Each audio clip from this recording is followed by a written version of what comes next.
Welcome to Where There's a Wills. There's a play. My name's Ian. I'm Stacey. I'm your mid-complexity casual gamer. I am your non-gamer gamer.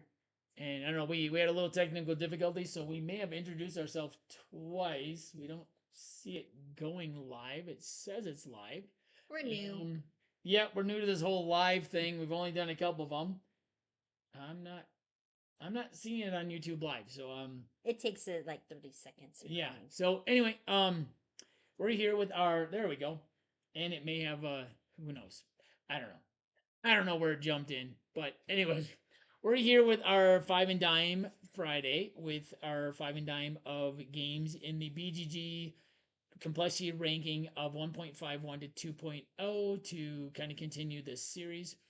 We originally thought we were going to do this and make this a quarter, so like 1.51 to 1.75. But when I went and listed the games, most of them actually seem to fall within the higher end of this grouping. So we kept this one, but we did up the number of votes that were given to 50, so that it was a little bit higher level of games. With our last one, we kind of cut it at 10 just because it was the lowest ranking. So, before we get started, for those of you that are new to our channel, I thought we'd just give a little explanation as what we mean by a mid-complexity casual gamer and a non-gamer gamer. Do you want to start or do you want me to start? I am your non-gamer gamer. That means that I don't yearn to play games. I just enjoy playing games that aren't at a high complexity level. I do not do solo games because I'd probably cheat. I cheat playing solitaire, Well, so most people do cheat while playing solo games. I think. I would say most people probably do cheat a little bit. News to me. Okay.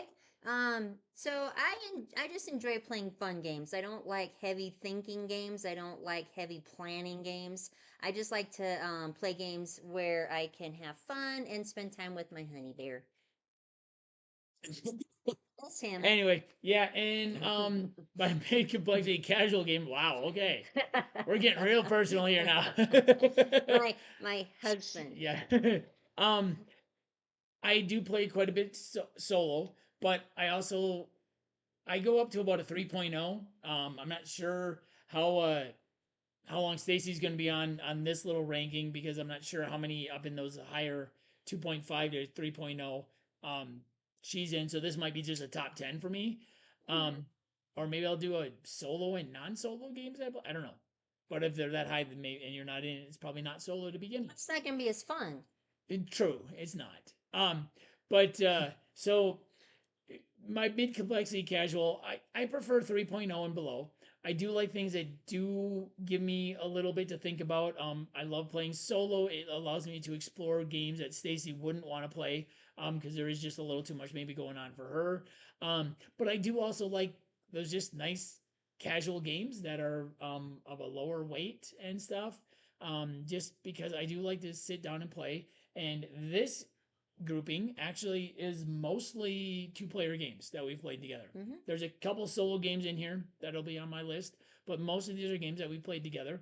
And so let's get into the Five and Dime. So I'll be giving you my top 10 because I do play solo and multiplayer, and I do play quite a bit more. I'll be giving you my top 5, but also giving you what is it called? Some honorable mentions. Honorable mentions for my top 6 through 10. Yeah. So I always like to surprise you with what you think is on my sometimes list, because he doesn't know what's on my list. So. No, we've set up her with with an account on Pub Meeple, and I put the list in of games, and she ranks them. So I don't know what's on it. It's really fun to do that. The reason we do it 5 for her is because we feel that as a non-gamer gamer, giving those top 5 ranked is really important to kind of decide, like these are her top 5. So if you've got people in your family or friends who aren't really gamers, but maybe they like to play some, we'd like to really rank them. But we also both like to give some extra honorable mentions. So, do you want to start with your honorable mentions, or do you want me to give mine? And we do our honorable mentions in alphabetical order. These are not ranked. These are alphabetical order. I forgot about that last week, but that's okay.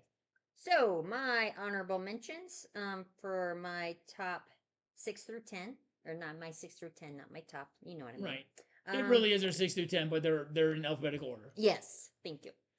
Is Azul was in there. Classic game. Yep. Canvas was in Oh. there. Uh huh. Oh, Shocker, I that's a know. little surprise. Cascadia Oh. was in there. Long Shot, the dice game. Oh, that one's a real surprise.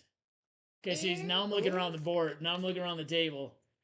Okay. and my last one in alphabetical order is New York Zoo. Okay. All right. Okay. I think I'm going to surprise you a little bit here as well. Azul was also in my honorable Ah, mentions. Did not make my top 10, hmm. which we'll talk about that later. Is Okay. another one that will would be probably in my top 10 if we were to do this in about another couple months is Harmonies. It's very new. I love that game, but we've only played it once on the tabletop. I haven't gotten into the table solo, and I've only played it once on BGA, so I've not had time to explore it. But I'm really enjoying my very early plays of that. So I'm excited to get that to the table more. I just, it really, I didn't feel like it could really make my top 10 since I have not played it that much yet. Um, New York Zoo is also in my honorable mentions. So Azul and New York Zoo both in our honorable mentions. Quirkle is in my honorable mentions. Yes, it is. Which shouldn't be a surprise because it was only like number 4 or 5 in my tiling of Mm. that single I thought I knew you better than of that. non polyomino tilings. And another classic, Ticket to Ride Oh. made my honorable mentions. So you'll notice our honorable mentions have a lot of those games that are considered kind of gateway games, or those modern classics like Ticket to Ride, Cascadia, Azul. Those are games that are very approachable. So they both made our honorable mentions. All right. It's good. Yeah, yeah. Um, let's move on to my number 10. My number 10 is a trick taking game, which Oh. was introduced to us last year. This one is still in shrink wrap because it was introduced to us due to my board game club that I started up at school. I'm an elementary school teacher, and I started a board game club last year, and we decided to buy a copy for ourselves. So ours has not actually been opened, but we have played this quite a bit, and that is Skull King from Grandpa Beck's Games. Skull King is a really cool take on trick taking, where you actually have to bid how many tricks you think you're going to take, and depending on how many people you're playing with, you might want to bid high or low, because the more players you want to bid low, the less players you want to bid high. And then there's some special things like the pirates take everything, or are above everything. The black cards are above the other 3 suits.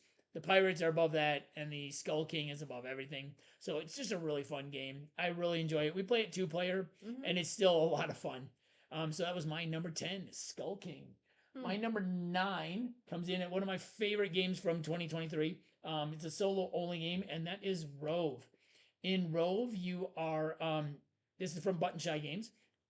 And in Rove, you are moving modules around to try and put them in different configurations, and so that you can move your rover across. So you've got like these different modules you need to make, and each one is a different theme, and you have to put different modules or in a certain configuration in order to actually get complete the card. Once you complete 7 of them, you win the game. So that was Rove. My number 8, another space themed game, one that was new to us this year. I played it on BGA, and I knew Stacey was going to love it right away. And that is Oh. Mlem Space Agency. This is a push your luck game. This is a lot of fun. Um, you're rolling dice. You're moving up this track, but you can only use certain numbers on each spot you're on. Um, I'm expecting that to be in Stacey's top 5, honestly, if it wasn't in her honorable mentions. We'll see. So, and you can only use certain numbers on each spot. You get off on planets or moons. You get earn points from that. You have special cats that give you special abilities. It's a lot of fun. A lot of push your luck. Once you use a dice, um, Set it aside. you set it aside. You can't use it again unless it's one of these special afterburner ones. So that was Mlem Space Agency. Number 7 was on Stacey's honorable mentions, and that is Long Shot the Dice Game. I really like this game. It's a lot. Another one that's a lot of fun. You're rolling dice. You're moving the horses around the track, and each horse has some different abilities. You can purchase the horses. You can get helmets for them. You can bet on them. It's just a really fun, Mm-hmm. pretty quick game. The solo mode is also pretty good in this one. I enjoy. I do enjoy the solo mode. It's pretty easy to run. Um, it's one that we talked about a couple months ago because it was on our wall, I believe. I like the In game pieces as well. Yeah, the big chunky like pieces that have the horses printed on are really nice and Each stuff. one's its own color. Yeah, really good rolling right. So that is Long Shot the Dice Game. My number six. Oh, and that is from Perplexed Games. My number six, it comes to us from Buffalo Games, and that is Summer Camp. Summer Camp was a game that we bought a couple summers ago, and then it sat on our shelf for quite some time, and then I got it. A couple years. Well, a year. It was about a year and a half. I got it from my board game club. I'm like, we really got to learn this. And so in summer camp, you're moving around across these trails, and you have different activities. There's 7 different activities. You're using 3 each game, and there's 9 different trails that you put in there um, differently each time. You just place them out, so you got some really good variability in this game.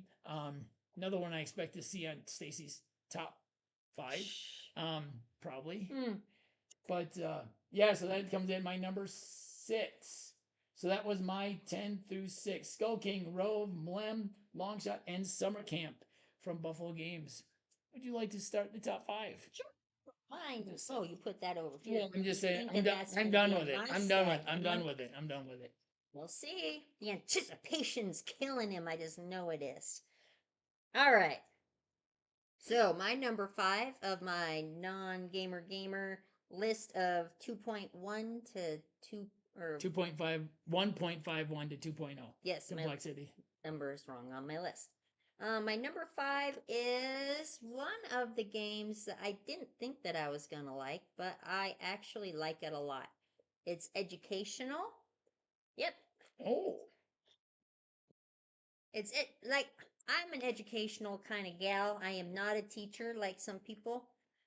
But I still like to learn. And so this teaches you a lot. You have to put your years of your cards into um the oldest year to the newest year in 3 different stacks. When you can no longer put your years in a one line, you have to start a new line and try and get the most cards as you can for the most points.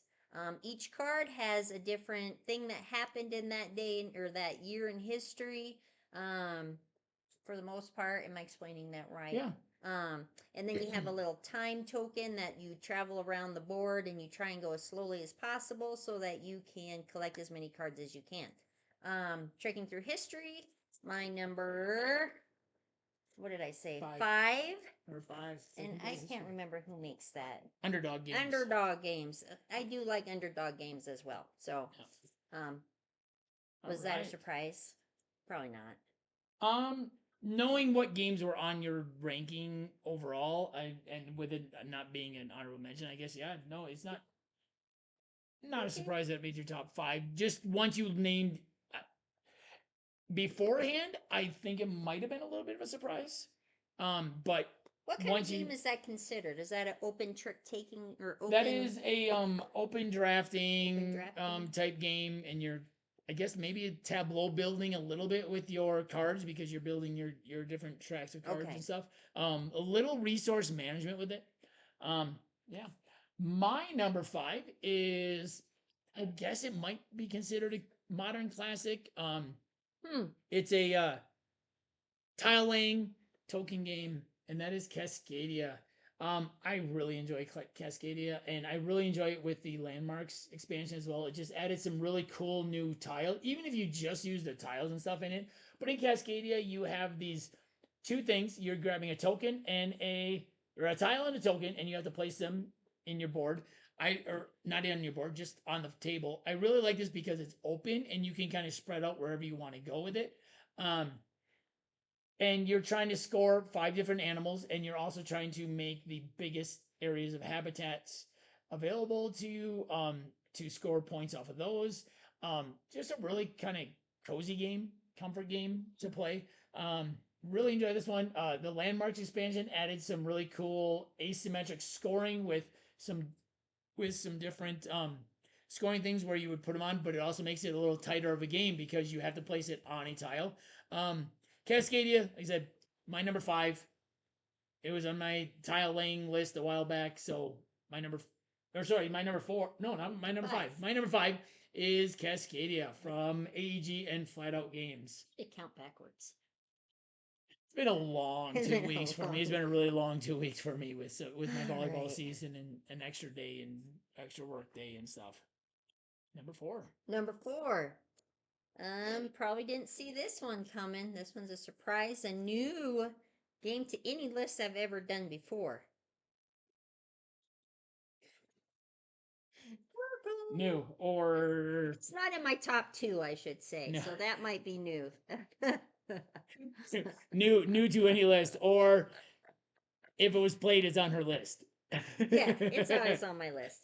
Basically, is what you do is you each person draws their hand of 5 little cubes, and you have to match them 6. up. 6. I always 6. say 5. Why do I always I say don't know. 5? I played this like 1,000 times and I still Yeah, you got get like it 80 wrong. plays of this in. That's it. Feels like more than that. Anywho, and you lay it out on the table. It's an open table game, drafting at cubes, and you have to match them by their color or shapes. So you want to try and get them in order. So you would lay those 2 together, get rid of this one, and try and build up as many points as you can. Spoiler: when we do a drafting list, this will be on it. Shush. So I think most people are aware of Kirkle. I think this is actually a really good family game. As long as you're not too cutthroat of a family, we play so that we try and build up as much as we can. Yeah, we are not. Yeah, we're not cutthroat players. Because I guess that would also go into the casual gamer and the non-gamer part. Is we just play to have fun. We don't play to purposely screw each other over. We just want to have fun with the games. So we don't hate draft. We don't hate doing things. Hate things. And by family, I mean my brother taught this to my parents. My parents actually taught it to us. None of them are really gamers. So if you want to say, I mean, they don't play games and they both love this. So yeah. So yeah, good list. family game. So I do enjoy Quirkle. That's I think on every list I've ever made. So it should not come to a surprise to anyone who ever watched us that that's on there whatsoever. Good one. Good one. Thank you. Thank you. My number 4 was new to us, I think this year. I think we had it before this year. Because I added to maybe the base game we played last year and the 2 expansions we played this year because I added it to another pledge, and that is Canvas. I really like this game. In Canvas, you are open drafting. I sense a theme here. We're doing a lot of open drafting in this range. A lot of open and closed drafting in this range.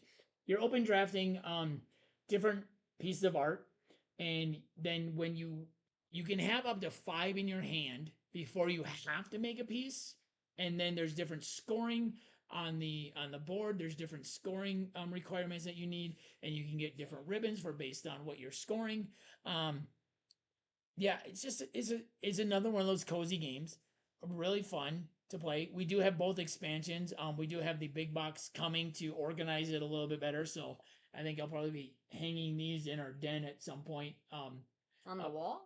Yeah, I think I'm gonna put these above the door and move that thing above the door over your area, over one of the windows, because I think it'll look really nice above the door, and then we can move that other stuff that's above the door over into your crafting area, which will look nice in your crafting area with your other with the other Disney things. Your other Disney over things there, over there, gotcha. like over a window by your other Disney prints. So we do have the big box coming for this. I like the base game just fine. It's really good. The 2 expansions do add a little bit, and even for me, it was maybe a little bit much, but I do enjoy playing with them. It's just fun to play. The board is nice because you have the expansion boards are nice because you do get to choose from 2 different rows. But that's Canvas. It's a game I had heard a lot about before. Added it to a Kickstarter last year or a couple years ago that was delivered last year from Road to Infamy, and then we got the expansions because we both enjoyed it, and so yeah, that's Canvas. My number four, and that was already on her honorable mentions. Yes. My number three, I've mentioned a couple times in my favorite games, and I really like this game. My number three, Ian's already talked about and ruined it for me, but Summer Camp. This is, for me, it's a really fun game because of the replayability of everything. You have so many things that you can, or so many ways that you can play the game. What do you mean? Oh, just with this being number three, I'm just looking around I'm looking around the Oh, table and I'm going, I think I know one that's in our top two, but the other one is a surprise to me. okay. But yeah, so back to summer camp. I'm a summer camp kid, grew up going to summer camp. So this really hits home with me and resonates with me. It is a, what is it called? Deck A building deck building game. Yeah. game. You start with, I think it's 4 cards, and then you slowly build up, and you can start playing, Yeah, and you four or can five. really I don't come back remember and kick exactly. some butt with it. Ian's already talked about it, so I won't expand too much on it. If you are a non-gamer gamer and you're trying to learn a new deck building game, or you don't know if you A like a new deck mechanic. building game, a new mechanic to you, I would start with this. This is the one that I started with. I understood it. It's easy to learn. It's easy to follow the directions in the little direction book. So give it a try. If you played this game before and you like it, let me know because I'd like to bond with people who enjoy summer camp. This is one that when I made my list on Pub Meeple to rank, I missed this one, and Stacey was like, one of my games in at least my honorable mentions is not on there." And so I looked at her list of games that she was ranking, and I'm like, "Well, that's not on there. That's not on there. That's not on there." I'm like, "Oh, thanks." So I had to quickly kind of like figure out where summer camp went, and I knew it was going to be in my top 10. So yeah, that's a good one. Thank I you. enjoyed that one too. Like she said, if you're even a mid complexity gamer or a lower Mm-hmm. gamer, and you want something that has a different type of mechanic to see if you like it, Summer Camp's a great game. And it's Um, available at Target. yes, that's where we got it Mm-hmm. a couple years ago on one of their days when they had a huge Like sale. buy one get I one free or buy two something. get one, buy one. Yeah, I don't Whatever it know, was. whatever it was, we got it really inexpensive. Yep. My number three, right? Up to number three. No, My number three sure. is one of my favorite X and right, verb and right, whatever you want to call it, and rights. And honestly, number two and number three could be 2A and 2B, um, because one's a flipping right, one's a rolling right, but it is Oh, a shocker. Cartographers from Thunderworks Games. I absolutely love this game. I've done playthroughs of the base game as well as the first three map packs. I will be getting back to Heroes along with the map packs 5 through 6 or 4 through 6 soon. And I recently got in just some little expansion stuff for it and everything. Absolutely love Cartographers. It's another one of those cozy games I can sit down and play solo. Um, and when I play it, it's just really nice just to draw out the shapes. I just draw the shapes and shade them in. I don't know, it's like coloring, but I'm playing a game and coloring at the same time. But it also gives me some thinkiness because I have to think about, okay, which scoring cards am I going to try and score? Um, yeah, I really like this game from Thunderworks Games. And Thunderworks is, I mean, a lot of these games happen to be in our top companies as well, like Thunderworks Games, um, and what else do we have? AEG, Flat Out Games, and we had Underdog Games. A lot of these were in our top, our five and dime for top companies. So Cartographers, one of my favorite games. One of my most actually, it is my most played game with Cartographers and Heroes and all the map packs. So that was my number three, Cartographers. And my number two, moving right along, is from one of my favorite game makers. And what? Really? What? Okay. It's from one of my favorite game makers. I'm just saying. Skull King. I like Grandpa Beck games. They're really fun. They're right up there with KTBG games for me. Um, Ian's already talked about it, so I won't expand on this. But um, just a little preface: I'm not a trick-taking kind of gal. I hate trick-taking games. I have real issues with them. But this one, you don't play with the partner, so it's not. What is that? I'm sorry. Euchre. Euchre. I We can tried never to teach her remember that. euchre. I'm from Wisconsin, so euchre's big. We tried to teach her, and I she can't, didn't like it. I can't comprehend it. I don't get it.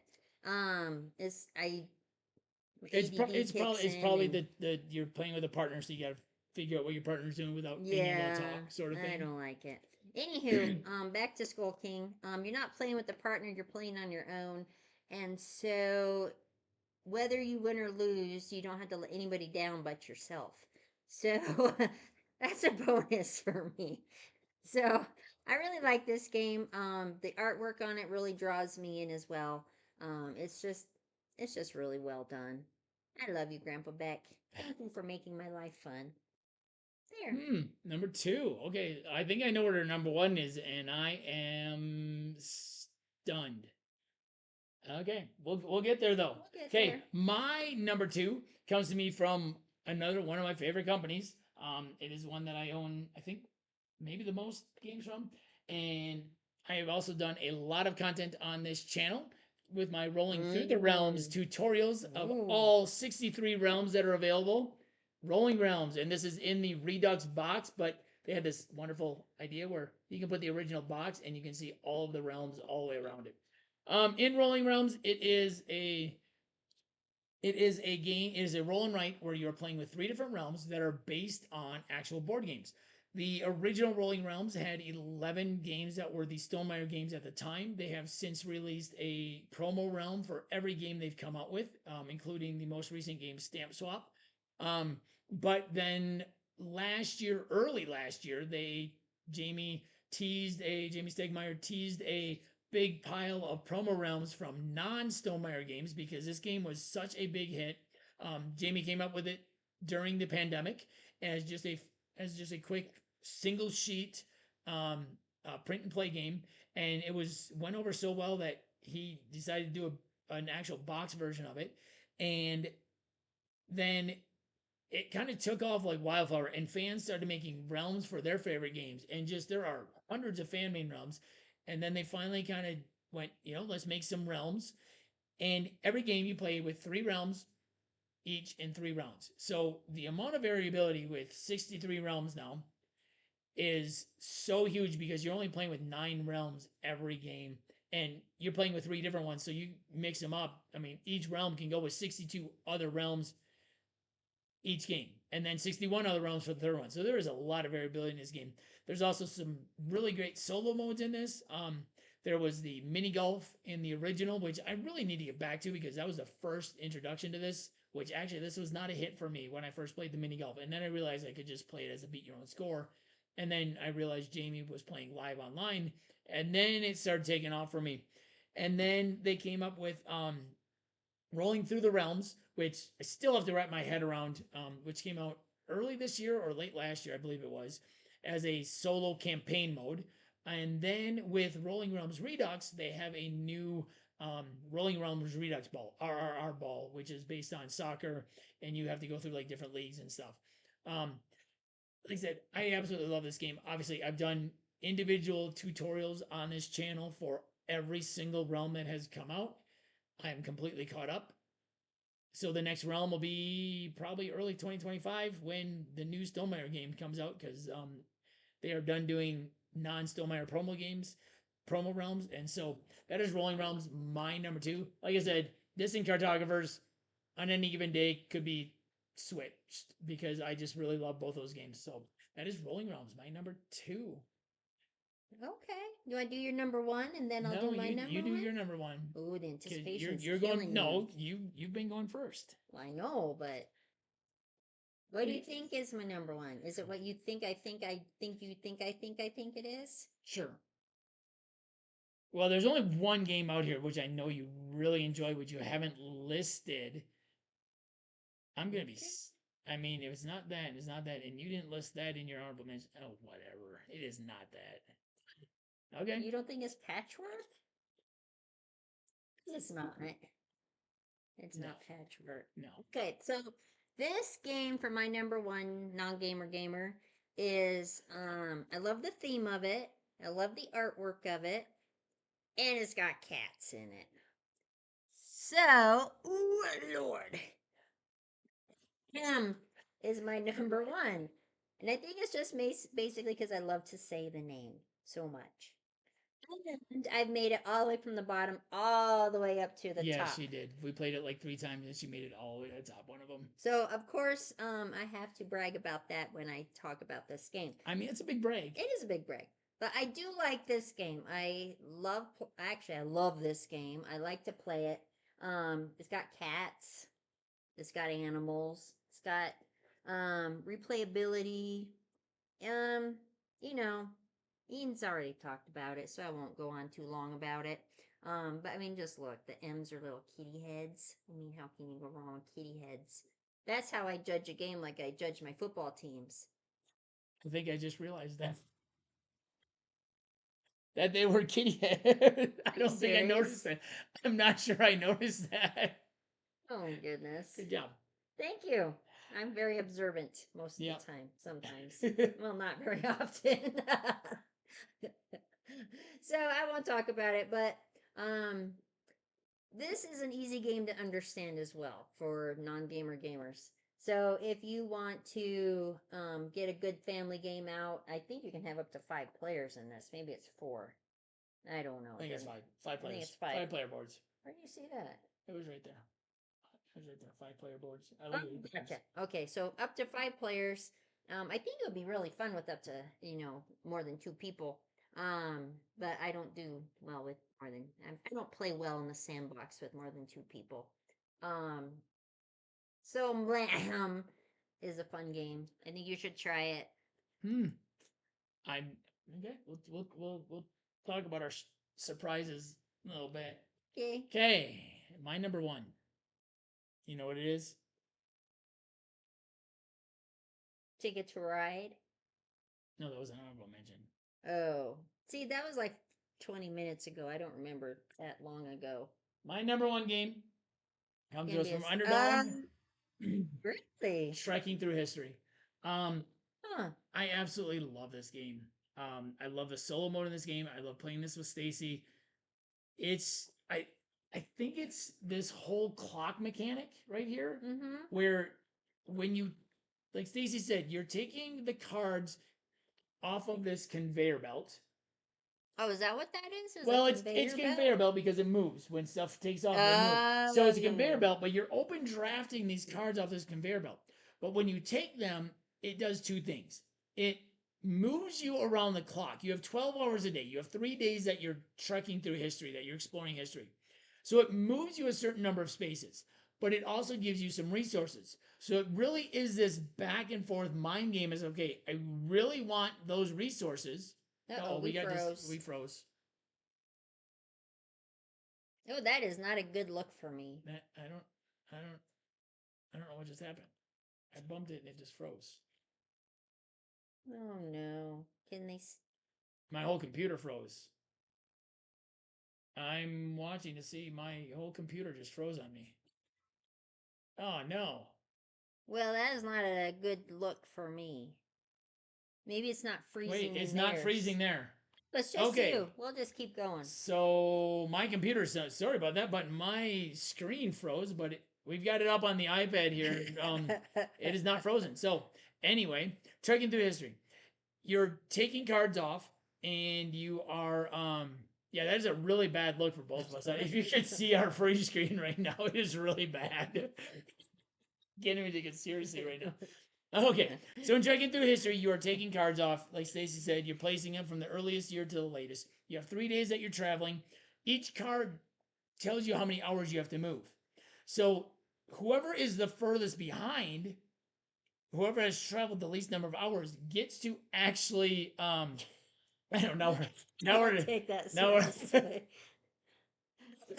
Okay, so whoever is the furthest behind or whoever has not traveled the most hours actually gets the next turn. So that's another part that you have to really think about. Like, okay, well, I want that card, but I'm going to move a long ways.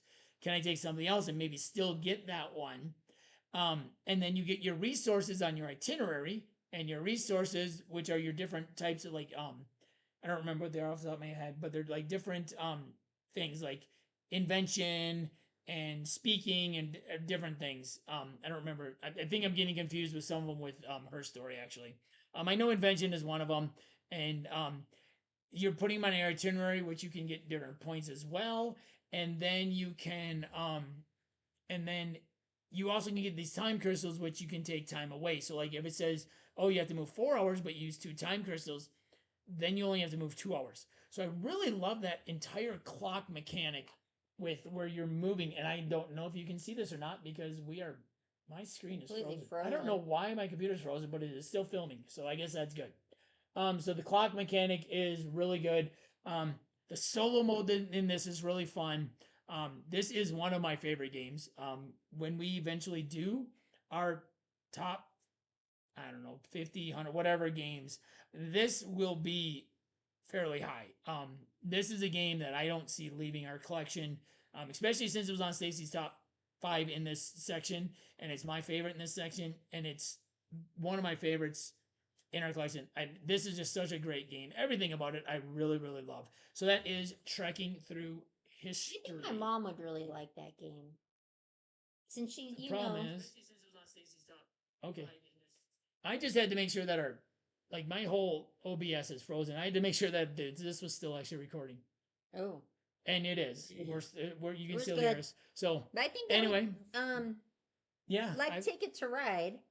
Um, I don't I don't know why I'm thinking of this right now, but we started playing Ticket to Ride at my mom and dad's yeah, house, and my mom and I think my dad enjoyed it. He's not really a gaming person, but my mom really enjoyed it to where she went and bought the game. But I think that that game may be one of those games where she may enjoy it, possibly. and It is a ramp up from Ticket Ride, but yeah, I think it's I mean nice enough. she liked We played quite a the few when they were here Trash visiting. Trash Pandas, Pandas and Junk Art, and we you played know, quite a few when they were here. So, yeah. okay, so as we do with these lists, we're going to talk about surprises we had on our list and also surprises we had on the other list.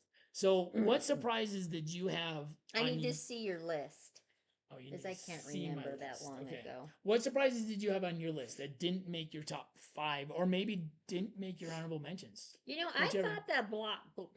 Blockus, I thought Blockus would be up higher on my list because I really do enjoy this game. Mm. So I thought that that one would be up higher on my game for everybody to see. There it is. Um, All things all honesty, this would have made my honorable mentions. It fell off when I realized that I didn't have summer camp on there. oh, really? It was in there, and it fell off right when it was, so which means it was number 16 Okay. overall once I put summer camp in. Okay. um I thought it would at least be in my honorable mentions, but it got beat out. So yeah. that was really the only surprise that I think I had. Anything that didn't make your top 5 that you were surprised, or anything that did make your top 5 that you were surprised wasn't in an honorable mention? You know, honestly, I am surprised that Trekking Through History was up as high as it was. Was it in my 5? Because for some reason, I was thinking Long Shot would be up there instead, but Yeah. that was my number 7 technically. Okay. Yeah. So, yeah, that was really my surprises for me. For me, I think Rove not being higher was a little bit of a Mm. surprise for me. I do absolutely love that game, but I also find that when I'm ranking games, especially when there's a lot of games that I play 2 player with Stacy, that a lot of games that are multiplayer do tend to move up. I mean, obviously, Rolling Realms and Cartographers are just 2 of my absolute top games. So, but a lot of these games that kind of moved up a little higher, Malem being above Rove and Skull King was a little surprising. Um, I guess like those classic like Azul and Ticket to Ride, which we absolutely love playing, not being in the top 10 were a little bit, a little bit surprising, especially like Azul. But there's other games that are kind of not taken their place, but have moved just ahead of them. Well, I think for me, Ticket to Ride, um, the full like Box. original version of Ticket to Ride has kind of been replaced by the city versions. I would agree with that. And there were two other ticket rides in this version in this ranking area that could have been ranked, and that was Europe and Nordic countries. Oh, Um, but I agree. I think with a two-player, I think those city editions, and we're not gonna like. I don't think our ticket to ride collection is gonna go anywhere because we just enjoy them. yeah. But those city editions are just so much easier to get to the table and so much quicker with two people. That they do kind of hit a little bit higher.